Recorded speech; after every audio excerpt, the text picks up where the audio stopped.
तो आज मैं आपको बता देता हूं कि आज हम जो है वो क्या चीज करेंगे।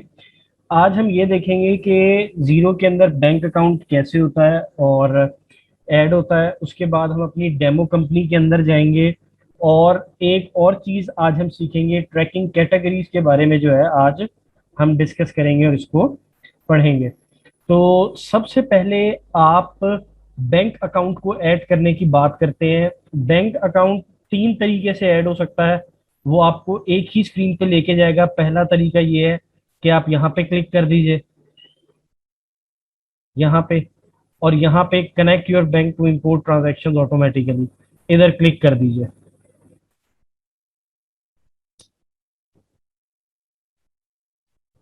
तो ये आपको इस तरह की एक स्क्रीन के ऊपर ले आएगा। एक मेथड ये है। डैशबोर्ड पे वापस आ जाते हैं। दूसरा मेथड है कि आप अकाउंट्स पे क्लिक करें और अकाउंटिंग पे क्लिक करें और यहाँ बैंक अकाउंट्स में आ जाए और यहाँ पे ऐड बैंक अकाउंट कर दें। तब भी ये आपको इसी स्क्रीन के ऊपर ले आएगा। आप फिर एक दफा डैशबोर्ड पर आ जाइए। और तीसरा तरीका ये है कि आप अकाउंट्स पे जाके जो है यहाँ पे और चार्ट ऑफ अकाउंट्स में जाके ऐड बैंक अकाउंट कर दीजिए। तब भी आपको यहाँ पे रहेगा, तीनों आपको एक ही स्क्रीन पे ले आएंगे। आप जिस मर्जी तरीके से जो है वो अपना बैंक अकाउंट ऐड कर लीजिए। अब सबसे पहले जो है हमने बैंक अकाउंट जो है वो आपका बैंक अकाउंट ऐड करना है। यहाँ पे आपको यूके के कुछ बैंक्स दिए हुए हैं काफी सारे। ये आपको जो है वो बार्कले कार्ड बिजनेस दिया हुआ है, Barclay business, HSBC, NatWest, Royal Bank of Scotland, मुख्तलिफ। तो हम इसमें से कोई भी एक एग्जाम्पल के लिए जो है कोई एक बैंक चूज कर लेते हैं। लेट्स सपोज हम यहाँ से आपका बैंक चूज कर लेते हैं, ये आपका नेटवेस्ट का बैंक। इसको हम यहाँ से चूज कर लेते हैं, इसको हमने इधर से चूज कर लिया। अब आपके सामने एक इस तरह की स्क्रीन आ जाएगी। अब आप ये देखें, यहाँ पे एक सेंटेंस लिखा हुआ है, Xero partner with Openwrks to securely import your transaction. Openwrks is an FCA authorised service that creates a one way connection from your bank to Xero. यानी कि जीरो जो है वो पार्टनर है ओपनवर्क्स के साथ, जो कि आपकी ट्रांजैक्शन को सिक्योरली जो है वो इंपोर्ट कर देता है। अब ओपन वर्क्स है क्या? ओपन वर्क बीच में एक मीडिएटर है जो कि जीरो और आपके बैंक के दरमियान है, जो अपने कुछ सर्विस चार्जेस लेता है और आपकी ट्रांजैक्शंस को जो है वो ऑटोमेटिकली जो है आपके जीरो के अंदर ले आता है। आपकी ट्रांजैक्शन को सिक्योरली जो है वो इंपोर्ट कर देता है। अब ओपन वर्क्स जो है वो आपका एफसीए से ऑथराइज्ड सर्विस है। अब यूके के अंदर आपको अभी एक छोटा सा सिर्फ ओवरव्यू देता हूँ। एफसीए जो है वो आपका एब्रीविएशन है फाइनेंशियल कंडक्ट अथॉरिटी का। और ये आपकी एक ऐसी यूके की आप समझ लें कि गवर्नमेंट की बॉडी है जो कि कंपनियों को ऑथराइज करती है। और जिन कंपनियों को ये ऑथराइज करती है, यानी कि उन कंपनियों की जो कस्टमर सेटिस्फेक्शन होती है वो रेशो जो होती है वो काफी अच्छी होती है। मींस कि अगर आपने किसी भी कंपनी के साथ काम करना है किसी भी फाइनेंशियल मैटर के अंदर, तो आप ये चेक कर लीजिए कि क्या वो एफसीए से जो है वो अप्रूव्ड है, ऑथराइज्ड है। एफसीए ऐसी ही कंपनियों की ऑथराइजेशन जो है वो करती है और उसके ऊपर जो है ट्रस्ट करके जो है वो काम कर सकते हैं। ओपन वर्क जो है वो ऑथराइज, उसको ऑथराइज किया हुआ है एफसीए ने, इसलिए जीरो जो है वो इसके साथ ओपन वर्क के साथ जो है वो पार्टनर है। और ओपन वर्क सिक्योरली आपकी ट्रांजेक्शन्स को जो है वो इंपोर्ट कर देता है आपके बिजनेस के अंदर। ये चीज आपको समझ आई? एफसीए फाइनेंशियल कंडक्ट अथॉरिटी है जो कि क्या काम करती है, आपको इन शॉर्ट बता रहा हूँ। जो कि आपकी फाइनेंशियल जो कंपनीज हैं जो कि ये डीलिंग्स करती हैं उनको एक किस्म का ऑथराइज करता है। ऑथराइज कैसे करता है कि उनकी रेटिंग्स वगैरह चेक करता है, उनकी जो कस्टमर सर्विसेज होती हैं उनको अप्रूव करता है। तभी वो इस तरह की सर्विसेज जो है बैंक्स के दरमियान और इंटरमीडिएटरी के तौर पे जो है वो दे सकते हैं। ठीक हो गया। अब इसके अंदर जो है क्या कहते हैं, और ये आप ये देखिए इसके अंदर एक और लाइन भी लिखी हुई है, for security reasons you will need to renew this approval every 90 days. यानी कि सिक्योरिटी रीजंस की वजह से आपको इस अप्रूवल को जो है हर 3 माह बाद जो है वो रिन्यू भी करना पड़ता है। अब सबसे पहले हम आ जाते हैं और यहाँ पे agree and log in to bank पे क्लिक कर लेते हैं और देखते हैं क्या आता है। यहां मैंने एग्री एंड लॉग इन पे क्लिक किया। अब आप ये देखें, मुझे ये किस तरह की स्क्रीन के ऊपर ले आया है। वो आपसे कह रहा है पर्सनल बैंकिंग है, बैंकिंग और कमर्शियल कार्ड है, बैंक लाइन है, क्लियर स्पेंड स्पेंड है। मैं अगर यहाँ पे ऑनलाइन और मोबाइल बैंकिंग के ऊपर जाऊंगा तो डेफिनेटली वो मेरे से मेरी बैंक अकाउंट डिटेल्स जो हैं वो मेरे से जो है वो रिक्वायर करेगा कि मैं अपनी जो आईडी है, यूजर आईडी और पासवर्ड वगैरह, वो जो है यहाँ पे मेंशन करूँ। यहाँ मैं ऑनलाइन पे आया हूँ तो आप ये देखें कि इधर वो मुझे यहाँ पे कुछ कोड डालने के लिए कह रहा है। अब क्योंकि हम एक्चुअल तो काम कर नहीं रहे, ये हमारा एक्चुअल अकाउंट तो है नहीं, ना हम एक्चुअल बैंक अकाउंट इसके अंदर डाल रहे हैं, तो वो हम यहाँ पे नहीं डाल सकते। अगर हम किसी कंपनी के अंदर अकाउंटेंट होते या हम उस कंपनी को सेटअप कर रहे होते जीरो के ऊपर, तो इस केस में हम उस कंपनी से उसकी डिटेल्स ले लेते और यहाँ पे डाल देते। ठीक हो गया। तो अब मैं आ रहा हूँ अपनी बैक स्क्रीन के ऊपर, क्योंकि मैं इसको एक्चुअल काम नहीं कर रहे, तो एक्चुअल हम इसको इस तरीके से ऑनलाइन जाके ऐड नहीं कर सकते। अब क्या काम करते हैं, अब हम ये काम करते हैं कि इधर आते हैं और मैं यहाँ पे स्किप पे क्लिक करता हूँ। स्किप पे क्लिक करके मैं कर देता हूँ don't connect to my bank. ठीक हो गया। Don't connect to my bank का मतलब है कि जीरो ऑटोमेटिकली जो है ट्रांजेक्शन्स को इंपोर्ट ना करवाए बैंक के थ्रू। मैं मैन्युअली अपने बैंक को जो है वो एंटर करना चाहता हूँ, क्योंकि मैं कनेक्ट इसलिए नहीं कर सकता कि मेरे पास ओरिजिनल आईडी, यूजर आईडी और पासवर्ड किसी भी बैंक का है ही नहीं, तो उसको ओरिजिनली जो है मैं यहाँ से कनेक्ट नहीं करवा सकता। हाँ, इन केस अगर आप किसी कंपनी के लिए काम कर रहे हो तो डेफिनेटली आपके पास उसकी डिटेल्स होंगी, या अगर कंपनी को ओनर आपको डिटेल नहीं देना चाहेगा तो वो आपको बैंक अकाउंट सेट करके देगा। और होता इसी तरीके से, डिटेल्स वो लोग शेयर नहीं करते डेफिनेटली, यूजर आईडी और पासवर्ड वो लोग आपको बैंक जो है, अगर आप अकाउंटेंट भी हैं तो आपको बैंक कनेक्ट करवा के देते हैं, और उसके अंदर भी लिमिटेशन लगा देते हैं कि आप कोई ट्रांजेक्शन वगैरह जो है वो ना कर सके। डोंट कनेक्ट माई बैंक पे मैं क्लिक कर देता हूँ। अब यहाँ पे जो है मेरा अकाउंट नेम आ रहा है कि मेरा अकाउंट नेम क्या है। मैं यहाँ पे जैसे हमने फेक टेली कम्युनिकेशन बनाया हुआ है, तो मैं इधर लिख देता हूँ फेक बैंक अकाउंट। आप चाहे तो कुछ भी लिख सकते हैं, आप बिजनेस, फेक बिजनेस अकाउंट कर देता हूँ। आप चाहें तो यहाँ पे आप कुछ भी लिख सकते हैं। आपने अगर अपनी कंपनी का कोई नाम बनाया हुआ है तो आप वो लिख सकते हैं, और कुछ भी आप चीज लिख सकते हैं। अब यहाँ पे आ गया अकाउंट टाइप, कि आपकी ये अकाउंट टाइप कौन सी है। क्रेडिट कार्ड है आपका, एवरीडे डे टू डे है आपका, सेविंग अकाउंट है आपका, अदर अकाउंट है। तो यहाँ पे आप इसको every day to day account के ऊपर जो है वो क्लिक कर दीजिए। तो मैं आपको बताता हूँ, अब शॉर्ट कोड और अकाउंट नंबर जो है आपने लिखना है। अब जाहिरी बात है हमारे पास कोई ओरिजिनल नंबर तो है नहीं जो हम यहाँ पे लिखें, हम यहाँ पे फर्जी नंबर लिखेंगे। यूके का जो शॉर्ट कोड होता है वो 6 डिजिट्स का होता है, और जो अकाउंट नंबर होता है वो 8 डिजिट्स का जो है वो होता है। हम इसको लिख लेते हैं कुछ भी करके। शॉर्ट कोड हमने ये लिख लिया, ये आपका शॉर्ट कोड का एरिया है, और यहाँ पे आपका बैंक अकाउंट आप कुछ भी 8 डिजिट्स में लिख सकते हैं। तो हम लिख देते हैं 9765। ठीक हो गया। ये 8 डिजिट्स के अंदर कोई सा भी आप अकाउंट नंबर अपना ऐड करके और इसको यहाँ पे लिख दीजिए और इधर कंटिन्यू कर दीजिए। यहाँ पे आप कंटिन्यू कर देंगे तो ये आपका बैंक अकाउंट जो है वो क्या हो चुका है, ऐड हो चुका है। अब यहाँ पे आपको वो कह रहा है कि gate bank feeds. Bank feeds का मतलब है कि ऑटोमेटिकली ट्रांजेक्शन्स जो है वो बैंक की जो है वो सेज के, वो सॉरी जीरो के अंदर आ जाए। लेकिन अब हमारे पास कोई ओरिजिनल अकाउंट है नहीं, इसलिए हम बैंक फीड को यहाँ पे अप्लाई नहीं कर सकते। जब हम डेमो कंपनी के अंदर जाएंगे तो वहां पे ऑटोमेटिकली बैंक फीड्स कुछ आई हुई होंगी और उनको हम चेक करेंगे, लेकिन इस कंपनी के अंदर हम बैंक फीड को जो ऐड नहीं कर सकते जो हमने खुद से बना दिया। यहाँ पे अगर मैं आता हूँ मैनुअली इंपोर्ट आ स्टेटमेंट पे, इधर मैं आके क्लिक करता हूँ, तो यहाँ पे मैं अपनी जो मेरी बैंक स्टेटमेंट है उसको मैनुअली क्या करवा सकता हूँ, मैनुअली इंपोर्ट करवा सकता हूँ। अब उसको मैनुअली इंपोर्ट करवाने के जो है ये आपके 3 फॉर्मेट मौजूद है यहाँ पे, कि इन 3 फॉर्मेट्स के अंदर आप इंपोर्ट करवा सकते हैं। ये आपके पास एक फॉर्मेट है, ये फॉर्मेट है, ये CSV का फॉर्मेट है, और इस CSV के फॉर्मेट को जो है आप डाउनलोड कर सकते हैं और देख सकते हैं। तो मैं इस टेम्पलेट को जो है एक दफा डाउनलोड कर लेता हूँ, और आप लोगों को जो है ये दिखा देता हूं कि हमारी स्क्रीन जो है वो किस तरीके से जो है वो आ रही है।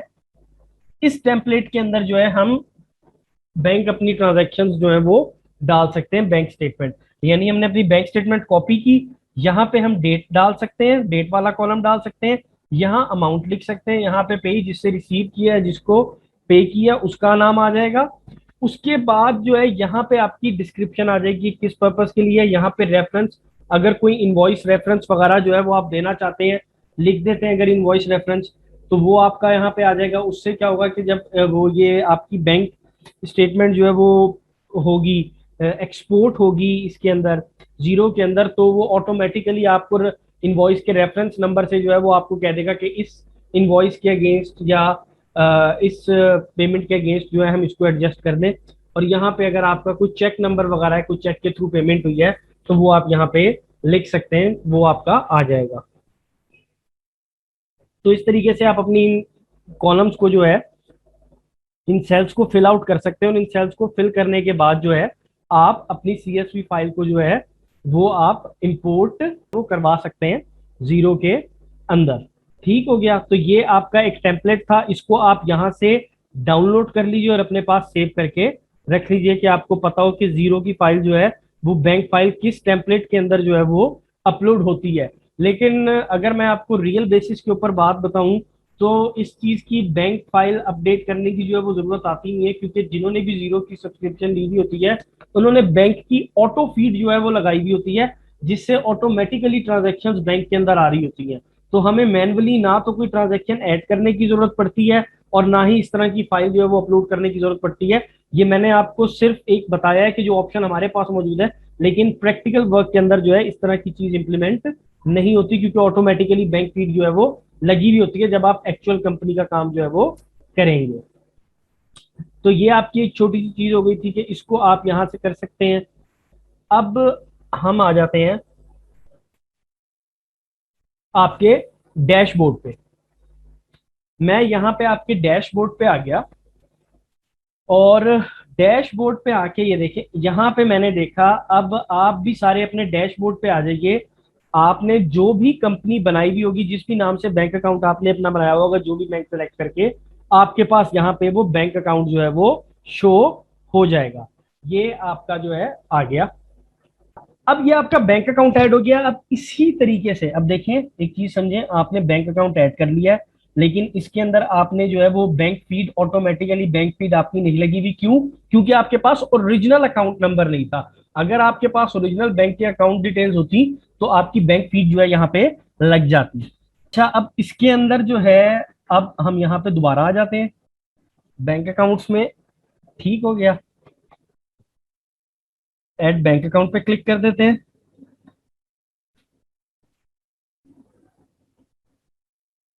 अच्छा, अब ऐड बैंक अकाउंट पे क्लिक करने के बाद यहाँ पे मुझे पेपॉल का अकाउंट जो है वो ऐड करना है।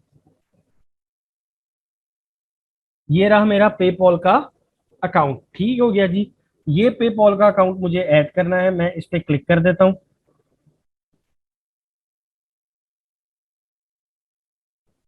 आई होप कि आप सब लोगों को पता होगा पेपॉल जो है वो एक पेमेंट गेटवे है, पेमेंट रिसीव करने का। इसी तरीके से दो चार गेटवे और भी। अब जाहिर बात है यहाँ पे भी मैं लॉग इन एंड कनेक्ट नहीं करूंगा और ऑटोमेटिकली नहीं लगा सकता, तो मैं दोबारा से आपको वो स्टेप नहीं दिखा रहा क्योंकि हमारे पास ओरिजिनल डिटेल्स है नहीं। मैं यहाँ पे स्किप पे क्लिक करता हूँ और यहाँ पे मैन्युअली जो है अपना अकाउंट लिख लेता हूँ।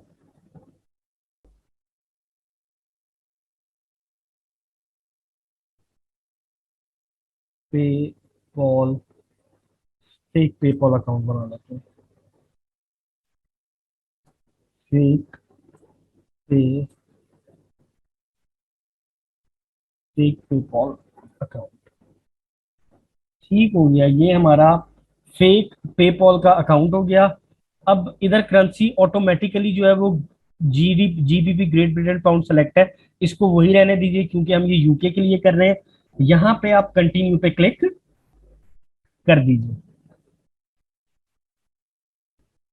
अब हमारा जो है ये आपका पेपॉल का अकाउंट भी देखें यहाँ पे ऐड हो गया है, और इसी तरीके से इसकी भी वो आपसे बैंक फीड्स मांग रहा है, लेकिन जाहिर बात है ओरिजिनल अकाउंट हमारा नहीं है, तो हमारी बैंक फीस जो है वो यहाँ पे ऐड नहीं होंगी। अब आपके पास जो है क्या कहते हैं, हम आ जाते हैं आपके एक और जगह पे, डैशबोर्ड पे दोबारा वापस आ जाते हैं। अच्छा, डैशबोर्ड पे आने के बाद जो है, अब आप देखें मुझे यहाँ पे दोनों अकाउंट्स जो है मेरे शो कर रहा है। ये बैंक अकाउंट भी मेरा शो कर रहा है, और मेरा जो है यहाँ पे आपका पेपॉल अकाउंट भी जो है उसको भी शो कर रहा है। और जो हमने कल अपनी एक अकाउंट वॉच लिस्ट बनाई थी वो भी अभी मुझे यहाँ पे नजर आ रही है। मैं अगर चाहूँ तो मैं डैशबोर्ड को एडिट कर सकता हूँ। एडिट करके अगर मुझे इसमें से कोई भी चीज हाइड करनी है, लेट्स सपोज मैं अगर चाहता हूँ मेरा बैंक अकाउंट हाइड हो जाए, मैं इसको हाइड कर देता हूँ और सेव चेंजेस कर देता हूँ। तो अब यहाँ पे देखिए मुझे मेरा बैंक अकाउंट शो नहीं हो रहा। तो दोबारा इसी तरीके से मैं एडिट डैशबोर्ड करके और इसको शो कर सकता हूँ और सेव चेंजेस कर सकता हूँ, तो मेरे पास मेरा जो है ये बैंक अकाउंट शो हो जाएगा। तो ये आपका था कि किस तरीके से हम आपका बैंक अकाउंट ऐड करेंगे। और अब हम यहाँ पे ये देखते हैं कि ये जो हमारा बैंक अकाउंट है, ये हमारा बैंक अकाउंट जो है वो चार्ट ऑफ अकाउंट के अंदर जो है वो किस जगह पे शो हो रहा है। मैं अब आपका यहाँ पे आ जाता हूँ अकाउंटिंग के अंदर। अकाउंटिंग के अंदर चार्ट ऑफ अकाउंट में अब आप सारे लोग जो है वो चार्ट ऑफ अकाउंट के अंदर आ जाइए। अकाउंटिंग में जाए, अकाउंटिंग में जाके चार्ट ऑफ अकाउंट के अंदर आ जाइए। अब यहाँ पे जब मैं चार्ट ऑफ अकाउंट के अंदर आया तो आप ये देखें, मेरे जो ये दो बैंक अकाउंट्स हैं ऊपर वाले, ये जो है अब मुझे यहाँ पे शो हो रहे हैं। मैं अब इस पे क्लिक कर देता हूँ, एडिट बैंक अकाउंट पे, ठीक हो गया। अब उसके बाद इसकी अकाउंट टाइप पे आ जाते हैं। ये मेरा एवरी डे टू डे है, यानी कि बिजनेस अकाउंट है डे टू डे के लिए। कोड जो है, हमारी जो आपकी सेल शुरू हो रही है, जो आपका रेवेन्यू का कोड है जीरो के अंदर, वो 200 से शुरू हो रहा है। यानी कि 001 से लेके और आपका 199 तक आपके पास कोड्स हैं। इसके अंदर आप अपने बैंक अकाउंट्स भी ऐड कर सकते हैं और आप अपने दूसरे क्रेडिट कार्ड्स वगैरह के अकाउंट और दूसरे पेमेंट गेटवे के अकाउंट्स भी ऐड कर सकते हैं। तो मैं ये काम करता हूं, मैं यहाँ पे आता हूँ और यहाँ पे मैं लिख देता हूँ 010। मैं इसको दे देता हूँ 10 कोड का नाम और इसको सेव कर देता हूँ। जैसे भी इसका भी ऐड करते हैं, देखें इसको हम करते हैं डे टू डे, ठीक हो गया। यानी कि जो हमारी डेली की ट्रांजेक्शन है उसके लिए ये है आपका 020। और इसके अंदर भी जो है आप कोई भी अकाउंट नंबर डाल लीजिए, जीबी शॉर्ट कोड। इसी तरीके से आप अपना शॉर्ट कोड डाल के जो है अकाउंट नंबर डाल के पेपॉल का अकाउंट भी इसे ऐड कर सकते हैं। मेरे पास ये दोनों अकाउंट जो है उनके कोड्स भी आ गए हैं, ठीक हो गया। ये अब आपका जो है बैंक अकाउंट भी ऐड हो गया, आपका एक पेमेंट गेटवे अकाउंट पेपॉल ये भी आपका ऐड हो गया है। अब हम आज जहां तक आपको अब सारी चीजें क्लियर हो गई कि किस तरीके से हम अपना बैंक अकाउंट जो है वो ऐड करते हैं, आ जाइए अब हम चलते हैं आपका इधर। आप यहाँ अपनी कंपनी पे जो भी आपने बनाई हुई है उस पर क्लिक करिए। यहाँ पे आने के बाद माय जीरो पे क्लिक कर दीजिए।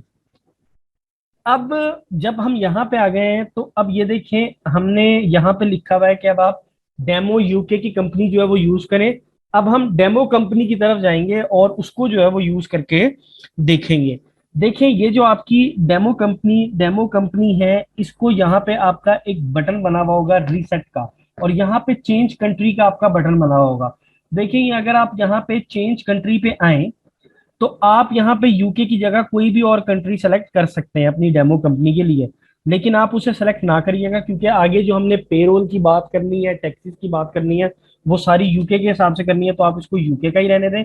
यहाँ पे एक बना हुआ है रीसेट, आप रीसेट के बटन पे क्लिक करें और वो आपसे ये कह रहा है कि क्या आप डेमो कंपनी को रीसेट करना चाहते हैं। आपने डेमो कंपनी के अंदर कोई भी चेंज की होगी तो वो लॉस्ट हो जाएगी।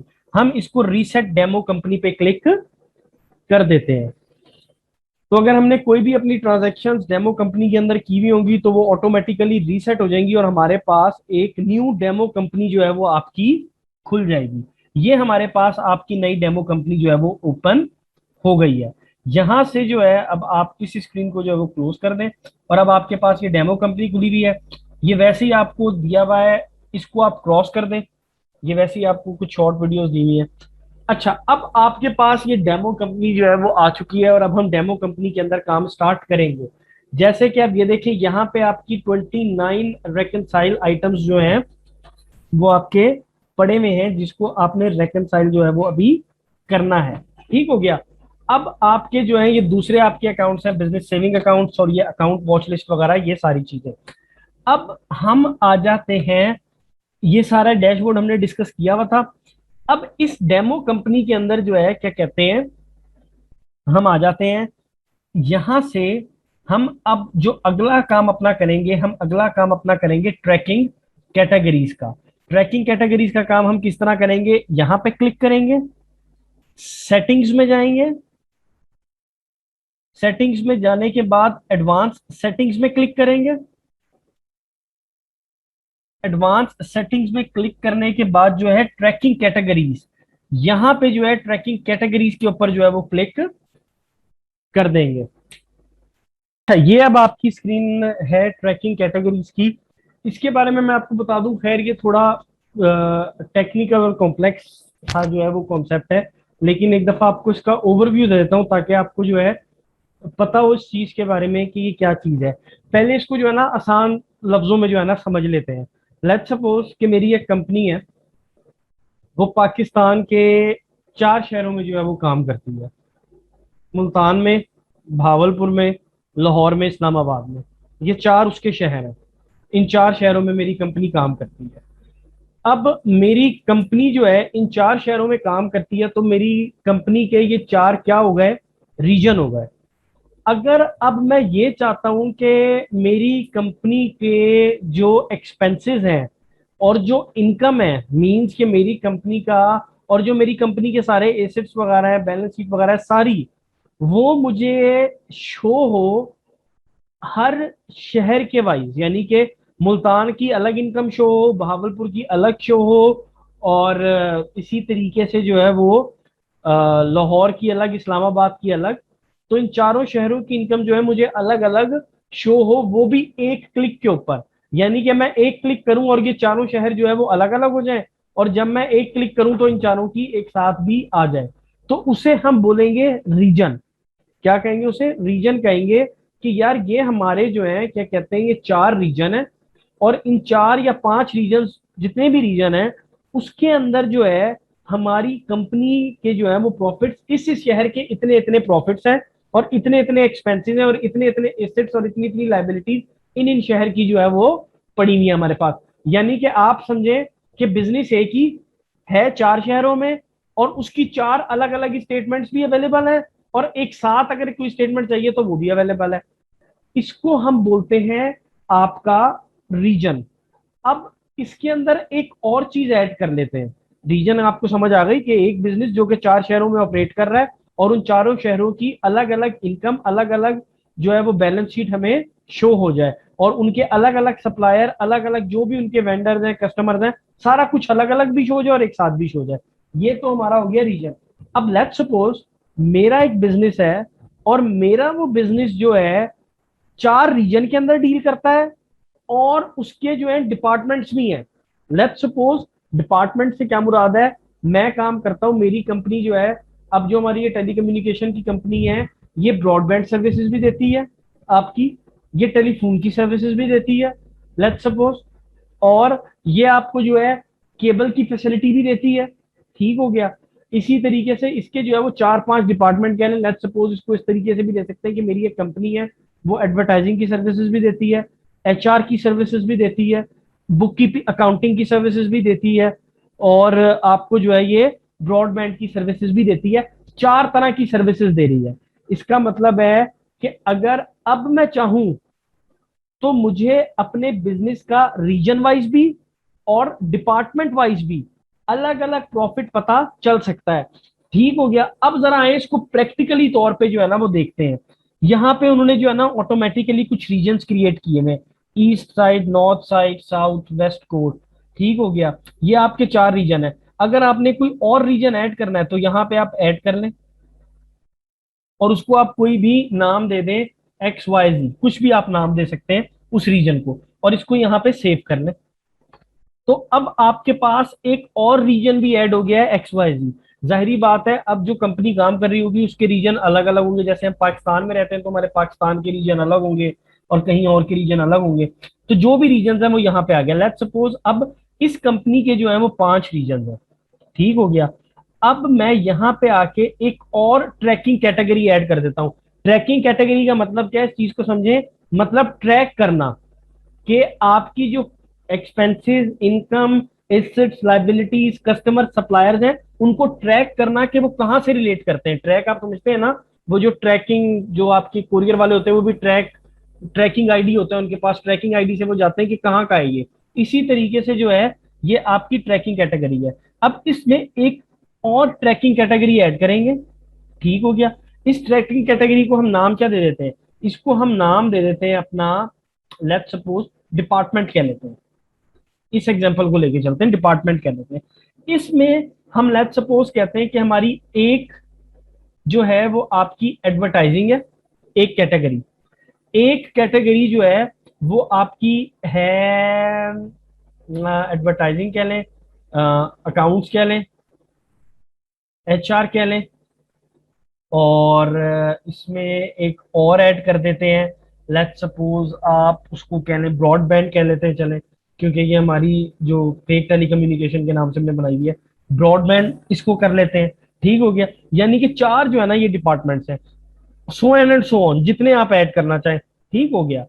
अब इसके अंदर जो है सिमिलरली, जैसे आपको पता होगा टेक्सटाइल जो कंपनी होती है उसके मुख्तलिफ डिपार्टमेंट होते हैं। वीविंग डिपार्टमेंट होता है, और एक और उसका कोई डिपार्टमेंट होता है जो स्टिचिंग डिपार्टमेंट होता है। तो वो उसके मुख्तलिफ मुख्तलिफ डिपार्टमेंट्स होते हैं, ये वही चीज है।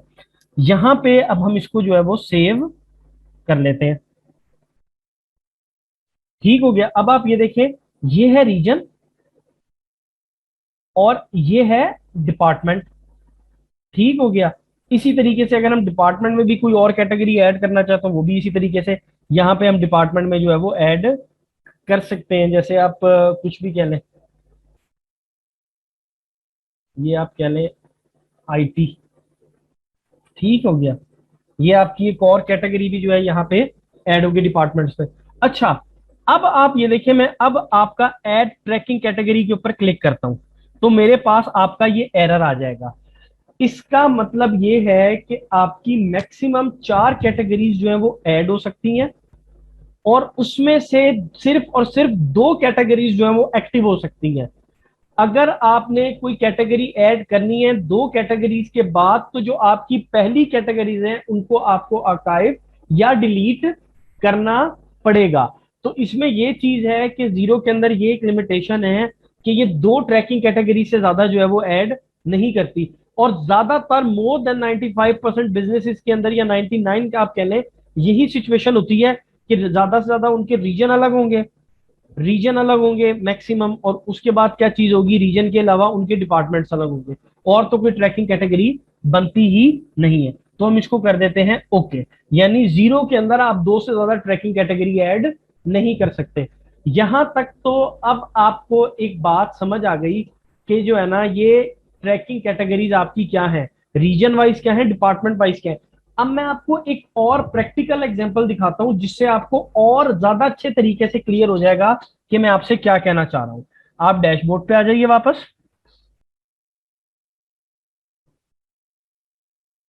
यहां पे आप अकाउंट्स में आके प्रॉफिट एंड लॉस में आ जाइए। यहां से आपको समझाता हूँ, ज्यादा अच्छे तरीके से समझ आए। यहाँ पे आप अकाउंट में आके अब आप अपने प्रॉफिट एंड लॉस के अंदर आ गए हैं। अब ये प्रॉफिट एंड लॉस आपकी कंपनी का जो है, ये इसकी डेट रेंज सेलेक्ट हुई है कि ये यकम अप्रैल 2021 से लेके 31 मार्च 2022 तक का है। इसको आप चाहें तो आप इसको चेंज भी कर सकते हैं अपने टाइम पीरियड को। ये मेरे पास ओवरऑल जो है वो आ रहा है। अब लेट्स सपोज हम इसको इस तरह ज्यूम करते हैं, मेरी कंपनी है, मेरी कंपनी के जो है वो मुख्तलिफ रीजन हैं और मुख्तलिफ डिपार्टमेंट्स हैं। अब यहां पे मैं आता हूं फिल्टर पे, आप देख रहे हैं डिपार्टमेंट पे आ जाता हूं। लेट्स सपोज अगर मैं ये कहता हूं कि यार मुझे जो हम अकाउंटिंग सर्विसेज देते हैं अपने कस्टमर्स को, एक वो फिल्टर चाहिए मुझे। उसके अलावा जो है क्या कहते हैं, एक और फिल्टर चाहिए रीजन में, कि जो आपका ये नॉर्थ का रीजन है वो, यानी कि आप इसको इस तरह कह लें, नॉर्थ के रीजन में ये जो अकाउंटिंग डिपार्टमेंट का बिजनेस है, ये इसका प्रॉफिट एंड लॉस कितना है, जब मैं इसको अप्लाई फिल्टर करके यहाँ पे अपडेट करूंगा तो मेरे पास उसका प्रॉफिट एंड लॉस आ जाएगा। अब यहाँ पे आप देखें, आपके पास ये सारा आया है ब्लैंक। ठीक हो गया। इसके ब्लैंक आने की रीजन क्या है, क्योंकि हमने अपने बिजनेस के अंदर कोई भी ट्रैकिंग कैटेगरी जो है वो एडिट नहीं की हुई। मींस कि जो इनवॉइसेस इसके अंदर एंटर हुई हुई हैं, वो सारी इनवॉइसेस बगैर किसी ट्रैकिंग कैटेगरी के और बगैर बगैर किसी रीजन और बगैर किसी डिपार्टमेंट के ही एंटर हुई हुई हैं। अगर उन ट्रैकिंग कैटेगरीज के, अगर उन इनवॉइसेस के अंदर या एक्सपेंस रिकॉर्ड करते हुए हम ये बात बता दें कि यार ये एक्सपेंस या ये इनकम इस रीजन का है और इस डिपार्टमेंट का है, तो फिर जब हम यहां से अपना फिल्टर करेंगे तो उसकी हमें आपकी प्रॉफिट एंड लॉस जो है वो आपका यहां पे दिखाएगा। जैसे अब हम यहां पे आ जाते हैं, सेम आपका इनवॉइसेस पे, यहां से मैं आपको समझाता हूं। ये अब इनवॉइसेस पे आ गए, तो अब आप देखें जो हमारी डेमो कंपनी है उसके अंदर ऑलरेडी काफी सारी इनवॉइसेस जो है वो पोस्ट हुई हुई हैं। आप कोई सी भी एक इनवॉइस उठा लें, इस इनवॉइस को उठा लेते। ठीक हो गया। यहां पे आपकी इनवॉइस है, ये देखें, ये आपकी इनवॉइस आ रही है। आप इस इनवॉइस को जो है क्या कहते हैं, प्रीव्यू देख सकते हैं। सबसे पहले तो ये देखें, इस तरीके से आपको ये इनवॉइस जो है यहाँ पे शो होगी। ये देखें, ये इनवॉइस शो हो रही है, ये डेमो कंपनी है, ये डेमो कंपनी का एड्रेस है, ये आपको इनवॉइस शो हो रही है। इसको क्लोज कर देते हैं। ठीक हो गया। अच्छा, अब आप लोग यहाँ पे आइए इनवॉइस ऑप्शन पे और यहाँ पे एडिट पे क्लिक कर दीजिए।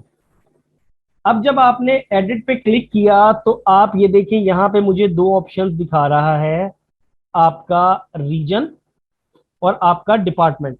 मैं इधर आता हूं, ये आपके कुरियर चार्जेस है, ठीक है, 10 के। मैं इधर आके इसके रीजन को सेलेक्ट कर लेता हूं, नॉर्थ। यानी ये आपके नॉर्थ रीजन की जो है आपकी एक्सपेंस है, और ये आपका किस डिपार्टमेंट का एक्सपेंस है। मैं इसको लेट्स सपोज कह देता हूं अकाउंट्स, और इसको जो है मैं अपडेट कर देता हूं। यहां से मैंने इसको कर दिया अपडेट। ठीक हो गया। अगर नन है तो यहां पे मैं नन सेलेक्ट कर लूंगा कि किसी भी डिपार्टमेंट या रीजन से नहीं है, ये ओवरऑल बिजनेस का एक्सपेंस है।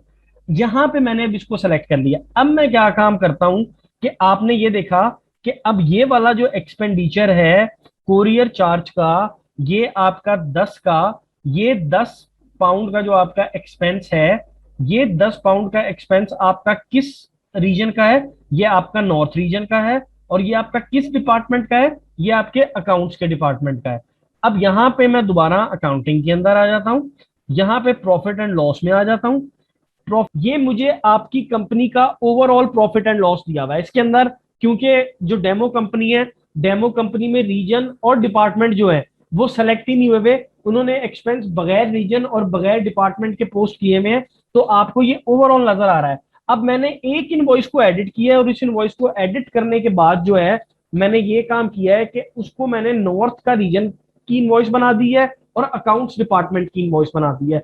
अगर अब मैं इधर आके फिल्टर लगाता हूं और फिल्टर लगा के मैं अकाउंट्स सेलेक्ट करता हूं, रीजन में आके मैं नॉर्थ सेलेक्ट करता हूं और अप्लाई टू फिल्टर्स कर देता हूं और अपडेट कर देता हूं, तो आप ये देखें कि मेरे पास जो इस टाइम ग्रॉस प्रॉफिट है वो कुछ भी नहीं है, क्योंकि सेल और कॉस्ट ऑफ गुड सोल्ड कोई है ही नहीं।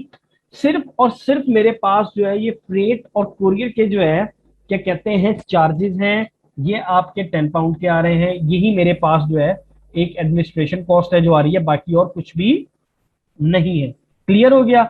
अब मैंने क्योंकि इधर से आपका फिल्टर लगा के सेलेक्ट किया था, क्या सेलेक्ट किया था, डिपार्टमेंट में मैंने अकाउंट्स और रीजन में मैंने नॉर्थ, इन दोनों को सेलेक्ट किया था और एक इनवॉइस को भी एडिट कर दिया था उधर जाके, तो वो मुझे यहाँ पे शो हो गई है। जी, तो अब यहां तक आप सब लोगों को जो है आज ये चीज समझ आ गई है कि बैंक अकाउंट्स कैसे ऐड करते हैं, आपके पेपल अकाउंट कैसे ऐड होते हैं, और उसके अलावा जो है क्या कहते हैं, आपको आज डेमो कंपनी रीसेट करवा के डेमो कंपनी के अंदर आज आपको बताया है कि आपकी ट्रैकिंग कैटेगरीज जो हैं वो आपकी क्या होती हैं। ये आपका सारा जो है कि कहते हैं आज का ये लेक्चर था। कल से अब इंशाल्लाह ताला हम जो है वो सेल इनवॉइस की तरफ जो है वो आएंगे। आपकी इनवॉइसेस जनरेट भी करेंगे, पोस्ट भी करेंगे, और इसको आहिस्ता आहिस्ता करके जो है अब आगे हम लेके चलेंगे।